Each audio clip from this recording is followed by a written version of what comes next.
이런 강력한 대책을 세웠는데 집값을 잡지 못하면 결국에는 이거는 문재인 시즌2가 아니냐 이렇게 욕을 먹게 될 것이고, 만약에 이 정책에 성공을 하게 된다면 딴 거는 못했지만 부동산 정책은 잘했다 뭐 이렇게 되는 거죠. 안녕하세요, 남자TV 이준석입니다. 오늘은 동탄, 기흥, 구리 규제지역과 토호구역으로 지정된 것에 대해서 한번 얘기를 해보려고 합니다. 뭐 제가 심도 있는 얘기를 하려고 하는 건 아니고, 심도 있는 얘기를 듣고 싶으신 분들께서는 다른 부동산 전문 유튜버나 경제 유튜버들을 찾아가시면 되고, 저희는 이제 가벼운 얘기를 한번 해보도록 하겠습니다. 일단 동탄이라고 하면 옛날부터 유명했었죠. 뭐 동탄맘, 뭐 동탄룩, 뭐 삼성전자를 다니는 사람들이 많다, 이 정도로 알고 있습니다. 이 기흥 같은 경우에는 요즘 반도체가 용인에 클러스터를 짓겠다고 하니까 이제 거기에 따라서 용인시 기흥구가 이제 뜨고 있는 지역이라고 생각이 되네요. 구리는 갑자기 뭐 뜬금없이 뭐 추가가 되긴 했는데 아무래도 옆에 붙어 있으니까 집값이 급등하고 있었던 게 아닌가라는 생각이 들고 있습니다. 규제 지역이 7월 1일, 토호구역은 7월 5일부터 효력이 발생하고요. 국토부는 투기적 매수를 차단한다고 합니다. 세제, 대출 규제 강화되고 실거주 의무를 지운다고 하네요. 이게 돈이 몰린다라는 얘기죠.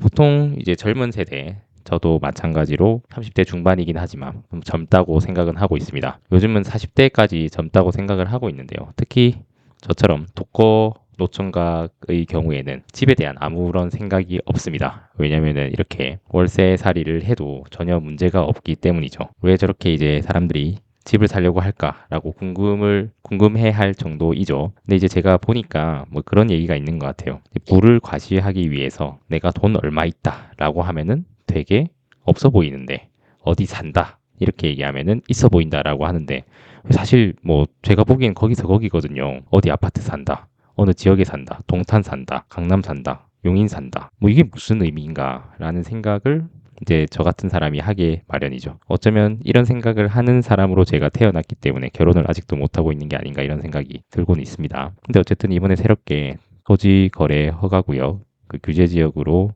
묶인다고 하니까 참 이게 다들 돈 있는 사람의 마인드는 다르구나라는 생각을 하고 있습니다. 전 돈이 없기 때문에 저런 생각을 못 하는 거죠. 어쨌든 최근 집값이 큰 폭으로 상승한 화성시 동탄구를 비롯해 경기권 비규제 지역 3곳이 규제 지역과 토지 거래 허가 구역으로 추가 지정됐다라고 하고 있습니다. 동탄구와 기흥구는 최근 반도체 호황에 따른 집값 상승 기대감과 GTX-A 개통 등 교통 인프라 개선 호재로 구리시는 서울과 인접한 역세권이라는 이점으로 가격이 오르고 있다라고 하고 있습니다. 뭐 근데 뭐 집값이야 계속 뭐 오른다라고 생각은 하는데, 어떻게 보면은 저같이 이제 일본을 많이 공부한 사람 입장에서는 뭐 일본을 공부했다기보다는 일본어를 공부하긴 한 거죠. 일본어를 공부한 입장으로서는 우리는 뭐 모든 것이 영원하지 않다라는 걸 알고 있지 않습니까? 대영 제국의 해는 지지 않는다라고 했지만 결국에는 해는 졌죠. 물론 그게 언제 질지가 문제인 건데, 이제 부동산 불패라고 외치던 일본도 결국에는 져버리고 말았죠. 물론 이제 잃어버린 30년 이후에 다시 그 전고점을 돌파했다고는 하네요.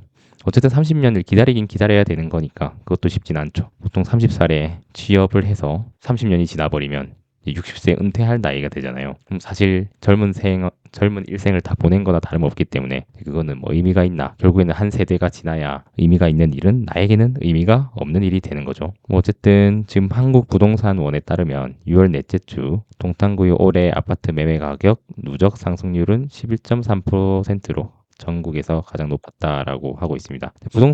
한국 부동산원도 뭐 말이 많기는 하죠. 뭐 이게 실거래가로 통계를 내는 게 아니라 알고 보니까 호가로 계산을 하고 있다, 뭐 이런 얘기를 하고 있긴 한데요. 뭐 어쨌든 간에 사람들은 잘 모르니까 오르면 오르나 보다 뭐 이렇게 얘기를 하고 있지 않나라는 생각이 들고 있습니다. 뭐 근데 규제 지역을 이렇게 계속 이제 확대하는 게 실제로 진짜 부동산 가격을 억제하려고 하는 것인지, 아니면은 그냥 본인의 반대 세력을 이제 잡기 위한 것인지, 아니면 뭐 둘 다일 수는 있죠. 근데 참 안타까운 것이 이제 현직 대통령도 집을 내놓았다라는 것까지는 되게 좋았죠. 근데 놀라운 것은 이제 뭐 팔렸다라는 얘기가 있는지는 모르겠습니다. 그래서 그게 좀 확실해지면 좋을 것 같긴 한데, 뭐 어쨌든 규제 지역으로 가게 되면 15억 이하 아파트는 6억만 대출이 가능하고, 15억을 초과하고 25억을 넘지 않는 주택은 4억 원만 대출이 가능하고, 25억 초과 주택은 2억 원이 가능하다, 뭐 이런 얘기를 하고 있습니다. 어쨌든 결국에는 보유세가 늘어나냐 줄어드냐 뭐 이런 얘기가 찌라시로 계속 나오곤 있는데 결국에는 15억 이하 아파트냐 25억 이하 아파트냐 뭐 이렇게 갈림길에 선 것 같습니다. 근데 주택이라는 것이 사실은 한번 사면